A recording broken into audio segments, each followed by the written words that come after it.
अस्सलाम वालेकुम। ब मरीज़ अस्पताल जे बेड ते लेटियल हुआ। हिक जो नालो माजिद ऐं ॿिए जो नालो साजिद हो। हू तमाम घणा बीमार हुआ।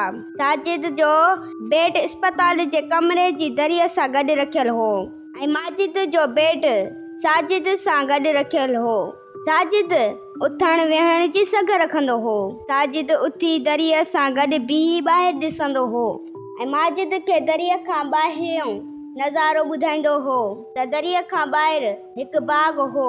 उन में हिकु हौज़ बि हो ऐं नंढड़ा ॿारड़ा कागज़ जी ॿेड़ियुनि सां रांदि खेॾंदा हुआ। हीउ सॼो मंज़र दिलचस्प हूंदो हो। साजिद माजिद खे सॼो अहवाल ॿुधाईंदो हो ऐं माजिद ख़्यालनि वारी दुनिया में हलियो वेंदो हो।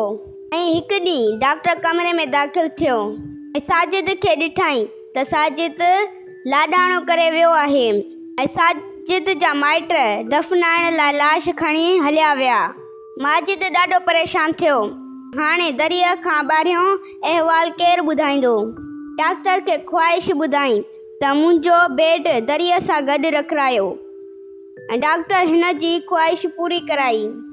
माजिद हिमत करे ठूंठनि जे वसीले सां उथियो। दरीअ खां ॿाहिरि ॾिसी ॾाढो परेशान थियो। डॉक्टर खे सॾु कयईं ऐं पुछियो काॾे वियो बाग़ ऐं काॾे वियो हौज़ ऐं काॾे विया ॿार? हीअ त दरीअ जे साम्हूं भित आहे। ऐं डॉक्टर चयो साजिद त अंधो हो ऐं हू ॿियनि मरीज़नि खे जीअण जी उमेद ॾियारींदो हो।